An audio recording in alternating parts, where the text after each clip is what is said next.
एक बार महात्मा बुद्ध एक नदी के किनारे से गुजर रहे होते हैं। सर्दियों का समय था। सभी लोग मार्ग पर मोटे मोटे वस्त्र ओढ़कर चल रहे थे। लेकिन तभी बुद्ध की नजर एक ऐसे व्यक्ति पर पड़ती है जो नदी के ठंडे पानी में डुबकी लगा रहा होता है। बुद्ध उस व्यक्ति को देखकर थोड़ा आश्चर्यचकित होता है, क्योंकि वो व्यक्ति पूरा कांप रहा होता है और फिर भी नहा रहा था। बुद्ध उस व्यक्ति को इतनी ठंड में नदी में डुबकी लगाने का कारण पूछते हैं। फिर वह व्यक्ति बुद्ध से कहता है कि वह सुबह सुबह नदी में नहा धोकर पूजा के लिए जा रहा था। तभी मेरा पैर एक मेंढक पर पड़ गया और उसके कारण मैं अपवित्र हो गया। इसलिए मैं फिर से पवित्र होने के लिए नदी में डुबकी लगा रहा हूँ। फिर महात्मा बुद्ध उसकी बात सुनकर पहले तो मुस्कुराए और फिर उससे पूछते हैं, क्या तुम मुझे बता सकते हो कि वो मेंढक कहाँ रहता है? वह व्यक्ति कहता है, पानी में। फिर बुद्ध कहते हैं, जब तुम इस पानी में डुबकी लगाने से पवित्र हो सकते हो तो वो मेंढक तो हमेशा से ही इस पानी में रहता है, तो वह मेंढक तो पहले से ही पवित्र होगा। उसके छूने से तुम अपवित्र कैसे हो सकते हो?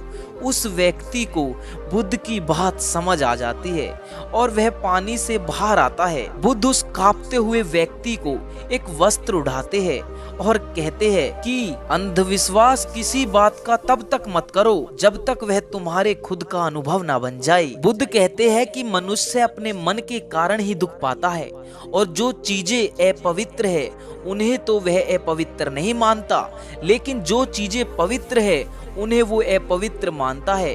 जैसे लोग नशा करते हैं, दुर्व्यवहार करते हैं और एक दूसरे से घृणा का भाव भी रखते हैं, लेकिन इन्हें वो अपवित्र नहीं मानते। वो मानते हैं कि कोई जीव जो उनके जीवन में कोई भी प्रभाव नहीं डालता वह अपवित्र है। मनुष्य हमेशा अंधविश्वासों में जीता है, जिसके कारण वो पूरे जीवन अच्छे से जी भी नहीं पाता। फिर वो व्यक्ति बुद्ध से पूछता है कि सबसे बड़ा अंधविश्वास क्या है? फिर महात्मा बुद्ध ने बताते हैं कि मनुष्य का सबसे बड़ा अंधविश्वास यह है कि उसे लगता है कि वह अपने मन के द्वारा ही अपने मन से मुक्त हो जाएगा, यानी अपने मन के द्वारा ही अपने जीवन के सभी दुखों से मुक्त हो जाएगा। तुम अपने चारों तरफ देखो, तुम पाओगे कि हर व्यक्ति अपने ही मन के जाल में उलझा हुआ है। कोई डरा हुआ है तो कोई उम्मीदों में जी रहा है और किसी को यह लगता है कि कल सब कुछ ठीक हो जाएगा।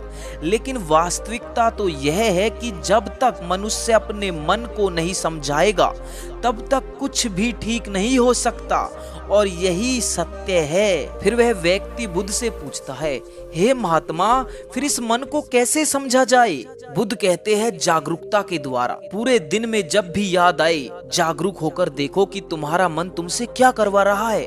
तुम्हारा मन बार बार तुम्हें भुलाने का प्रयास करेगा, लेकिन तुम्हें बार बार प्रयास करते रहना है। तुम्हें दिन में ये बार बार देखना है कि क्या तुम उसी रास्ते पर जा रहे हो जो तुम्हें वहां तक पहुंचाएगा जहां तुम जाना चाहते हो, क्योंकि यही सूत्र है अपने मन को समझाकर मन से मुक्त होने का। इसी प्रकार हम मन द्वारा बनाए गए अंधविश्वासों से भी दूर हो सकते हैं।